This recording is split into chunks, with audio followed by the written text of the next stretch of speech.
Chaudhary madam ಅವರು ಯಾವ ರೀತಿಯಾಗಿ ಹಬ್ಬಕ್ಕೆ ಈ ಸೀರೆ ತಗೊಳ್ಳೋದಾಗಿರ್ಬೋದು, ಪ್ರಿಪ್ರೇಷನ್ಗಳು ಹೆಂಗಿರುತ್ತೆ, ಇಂಥ ಜ್ಯುವೆಲರೀಸ್ ತೊಗೊಳ್ಬೇಕಾಗಿರ್ಬೋದು ಅನ್ನುವಂಥದ್ದು?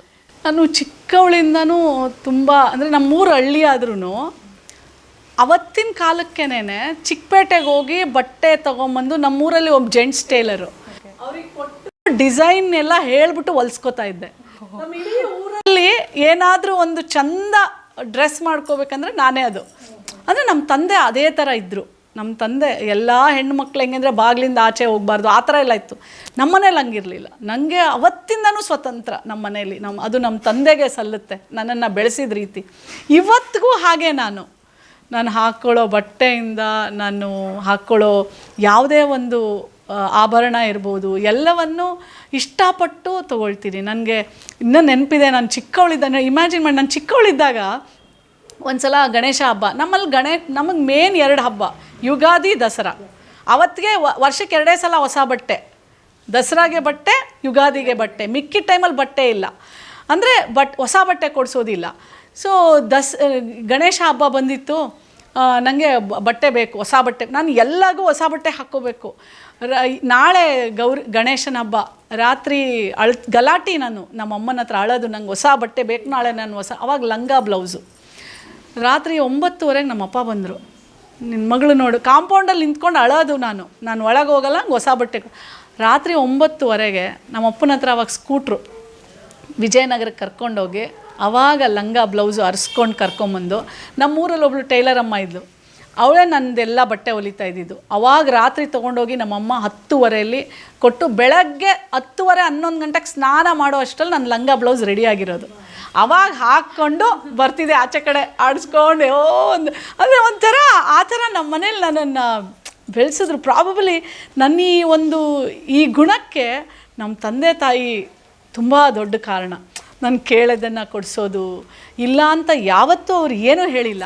ಇವಾಗ ಏನು, ನನಗಂತೂ ಹೊಸ ಸೀರೆ ಎಲ್ಲರೂ ಕುಂಕುಮ ಕೊಡೋದು, ಪ್ರೀತಿಯಿಂದ ಕೊಡೋದು, ಮಗಳಂತ ಕೊಡೋದು, ತಾಯಿ ಅಂತ ಕೊಡೋದು. ಇವತ್ತು ಎಷ್ಟು ಸೀರೆಗಳಪ್ಪ.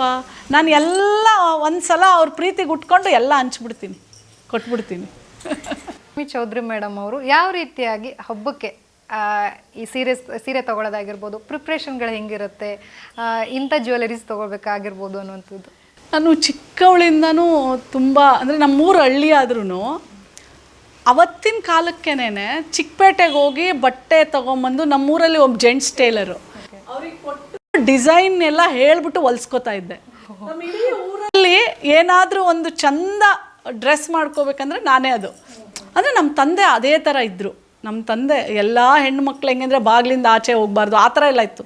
ನಮ್ಮ ಮನೇಲಿ ಹಂಗಿರಲಿಲ್ಲ. ನನಗೆ ಅವತ್ತಿಂದನೂ ಸ್ವತಂತ್ರ ನಮ್ಮ ಮನೇಲಿ. ಅದು ನಮ್ಮ ತಂದೆಗೆ ಸಲ್ಲುತ್ತೆ, ನನ್ನನ್ನು ಬೆಳೆಸಿದ ರೀತಿ. ಇವತ್ತಿಗೂ ಹಾಗೆ ನಾನು ಹಾಕ್ಕೊಳ್ಳೋ ಬಟ್ಟೆಯಿಂದ, ನಾನು ಹಾಕ್ಕೊಳ್ಳೋ ಯಾವುದೇ ಒಂದು ಆಭರಣ ಇರ್ಬೋದು, ಎಲ್ಲವನ್ನು ಇಷ್ಟಪಟ್ಟು ತೊಗೊಳ್ತೀನಿ. ನನಗೆ ಇನ್ನೂ ನೆನಪಿದೆ, ನಾನು ಚಿಕ್ಕವಳಿದ್ದಾಗ, ಇಮ್ಯಾಜಿನ್ ಮಾಡಿ, ನಾನು ಚಿಕ್ಕವಳಿದ್ದಾಗ ಒಂದು ಸಲ ಗಣೇಶ ಹಬ್ಬ. ನಮ್ಮಲ್ಲಿ ನಮಗೆ ಮೇನ್ 2 ಹಬ್ಬ, ಯುಗಾದಿ, ದಸರಾ. ಅವತ್ತಿಗೆ ವರ್ಷಕ್ಕೆ 2 ಸಲ ಹೊಸ ಬಟ್ಟೆ. ದಸರಾಗೆ ಬಟ್ಟೆ, ಯುಗಾದಿಗೆ ಬಟ್ಟೆ. ಮಿಕ್ಕಿದ ಟೈಮಲ್ಲಿ ಬಟ್ಟೆ ಇಲ್ಲ, ಅಂದರೆ ಹೊಸ ಬಟ್ಟೆ ಕೊಡಿಸೋದಿಲ್ಲ. ಸೊ ಗಣೇಶ ಹಬ್ಬ ಬಂದಿತ್ತು, ನನಗೆ ಬಟ್ಟೆ ಬೇಕು, ಹೊಸ ಬಟ್ಟೆ. ನಾನು ಎಲ್ಲರಿಗೂ ಹೊಸ ಬಟ್ಟೆ ಹಾಕ್ಕೋಬೇಕು. ನಾಳೆ ಗಣೇಶನ ಹಬ್ಬ, ರಾತ್ರಿ ಗಲಾಟಿ. ನಮ್ಮ ಅಮ್ಮನ ಹತ್ರ ಅಳೋದು, ನಂಗೆ ಹೊಸ ಬಟ್ಟೆ ಬೇಕು ನಾಳೆ, ನಾನು ಅವಾಗ ಲಂಗ ಬ್ಲೌಸು. ರಾತ್ರಿ 9:30ಗೆ ನಮ್ಮಪ್ಪ ಬಂದರು. ನಿನ್ನ ಮಗಳು ನೋಡು, ಕಾಂಪೌಂಡಲ್ಲಿ ನಿಂತ್ಕೊಂಡು ಅಳೋದು. ನಾನು ಒಳಗೆ ಹೋಗಲ್ಲ, ಹಂಗೆ ಹೊಸ ಬಟ್ಟೆ.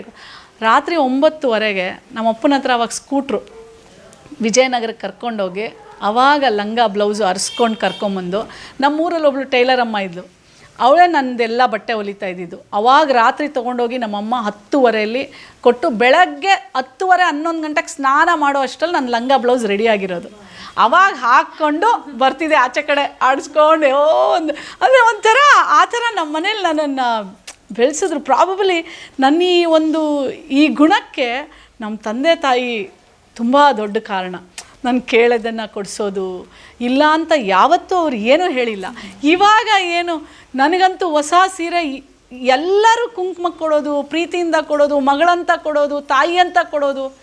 ಇವತ್ತು ಎಷ್ಟು ಸೀರೆಗಳಪ್ಪ.